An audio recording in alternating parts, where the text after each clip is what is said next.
Okay, this is November 16th. We have made some progress. It's a little dark. Ripped out most of the kitchen cabinets. We're going to do the rest of them tomorrow.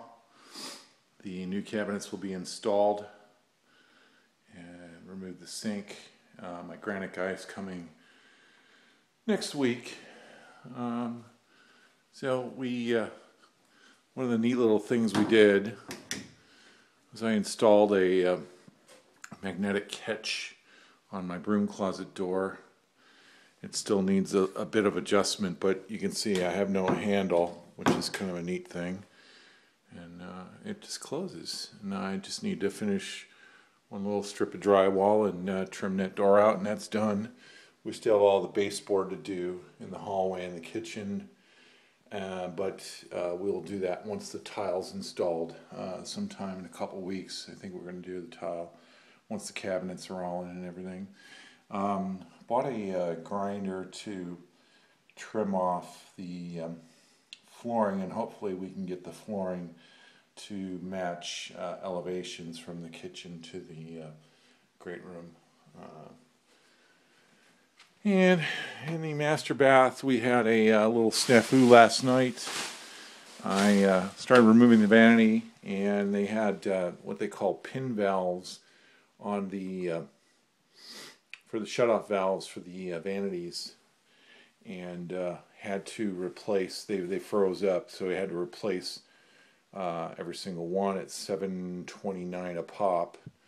So there was $30 of expense that wasn't figuring out incurring. But if you're doing a remodel, you got to figure that you're going to be replacing all your shutoff valves if it's an older home, especially if it's an older home. The other thing you might want to look at is the main shutoff valve. If it's a gate valve, you're better off going to a quarter turn valve, which is what these are. These are quarter turn valves. I'm not going to turn it because I'll have water all over the place. But when I installed these last night, I used the old setting rings and nuts, and took me 3 or 4 times to turn the water on and off, to retape everything to get it to stop dripping and leaking. Tore off the old vanity top, which was a cultured marble top, which you can see the remnants, the bowls there. Basically just turned the thing over and it broke all over the floor, and unfortunately it broke some of my drainage plumbing, which is not a big deal. We'll replace that. It's you probably do all that for under $10. We finished all the drywall. I called for the doors. I'm going to go down and order the doors tomorrow. I'm going to use the same slab, the 2-foot slab, that 2.0 door that was in the old bathroom, same style. I think it's called the Camden style. It's a kind of a southwestern style with a kind of a raised grain texture, they call it. So I say I'm saving some money there. I'm just buying the frame for the one door because it swings the direction I want it to swing. And I'm going to have to buy a new pre-hung door, and then I'll just paint to match, and then obviously change the gold hardware. But basically the closet's all done except for the mudding. We have to mud all the corners and everything, and the ceiling.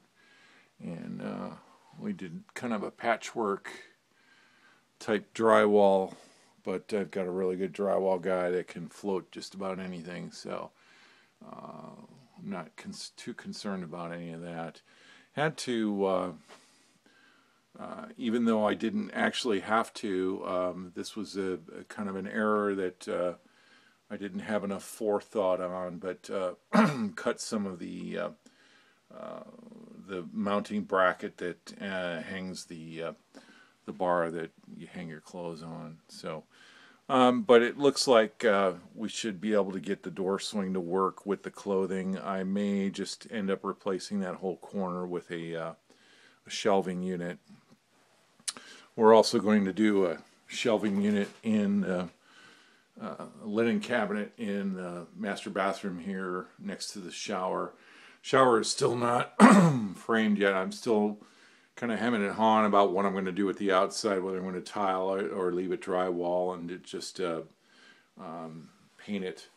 And one of the things I did today was grind the, there was a hold down strap down that was sticking out into the pan area, and we certainly don't want any of that sticking into the membrane, so I'm also going to protect it with something and so it doesn't puncture any opportunity of puncturing the membrane. At some point this weekend I'm going to do my pre-pan. I'm all ready. My drain's all in place 1/4 inch above the finished flat floor. And we're going to do our pre-pan and then buy our membrane and then install the membrane and do the pan. And then from there on we install the cement board on the walls. Again, I installed insulation between the 2 bathrooms that is even without the tile and the cement board on it, creates quite a sound barrier between the bathrooms and the second bedroom, which is over on this wall here. So there's still a little bit of work to do in this room, but it should go pretty quickly once I get the shower all done. Got all the corner bead on, and like I said, I'm ready for the my drywall guy to float everything in texture. One of the things that I didn't give a lot of forethought to, we obviously knew that we were going to replace the lights, but the medicine cabinet was another thing. So I've been looking on Craigslist for surface mount medicine cabinets. I still haven't really kind of fully designed the bathroom yet, so it's kind of a work in progress, but it'll look really nice when we're all done with it. That's about it. We still have a lot of touch-up painting to do, and that was the other thing that we did a couple nights ago, was we painted the kitchen. We went with this kind of dark cherry red color. It's called cinder stick or cinnamon stick, I think it was called.